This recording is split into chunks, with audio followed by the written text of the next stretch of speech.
বৃহস্পতিবার রাতে মোহাম্মদপুর চাঁদ উদ্যানের লাউতলায় অভিযানে যায় সেনাবাহিনী ও পুলিশের যৌথ দল। সেনাবাহিনী দেখে এলোপাথারি গুলি চালায় আগে থেকে অবস্থান করা সন্ত্রাসীরা। এতে সেনাবাহিনীর সদস্যরাও পাল্টা গুলি চালায়। এভাবেই 2 থেকে 3 মিনিট গুলি বিনিময় হয়।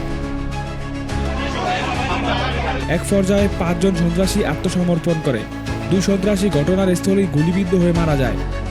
সন্ত্রাসীদের কাছ থেকে একটি রিভলভার ও কয়েক রাউন্ড গুলি ও দেশীয় অস্ত্র উদ্ধার করা হয়। ইয়াং ছেলে পেলে হাতে দূর থেকে দেখা লক্ষ্য করা যায় লাইটে চাপাতি জাতীয় দেশীয় অস্ত্রপাতি এবং কারো কারো হাতে আগ্নেয়াস্ত্র জাতীয় জিনিস। এটা পেয়ে যখন আমরা এগিয়ে যাই তাদেরকে স্যান্ডা করতে বলি, তখন তারা কেউ 9 নম্বর বাসে ঢুকে পড়ে এবং ছাদে উপরে ওঠে। আমরা এগিয়ে যে বারবার তাদেরকে আমরা বলি স্যান্ডার করার জন্য, তা স্যান্ডার না করে বরং আমাদের লক্ষ্য করে যৌথ বাহিনী লক্ষ্য করে গুলি করা শুরু করে।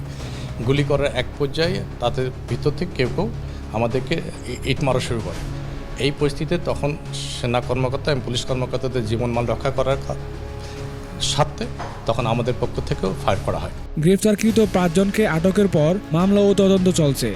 ডেড বডি আমরা পোস্টমর্টমের জন্য সরকারি হাসপাতালে পাঠানো হয়েছে এবং মামলা তদন্তাধীন। অভিযানে 2 সেনা সদস্য আহত হয়ে সম্মিলিত সামরিক হাসপাতালে চিকিৎসাধীন আছে বলে জানায় পুলিশ। এই ঘটনায় সেনাবাহিনীর একজন ক্যাপ্টেন এবং একজন তাদের সদস্য আরেকজন সদস্য তারা আহতপ্রাপ্ত হয়েছেন। মাহিন ইসলাম পাবেল, নিউজ ত্রিপলাই।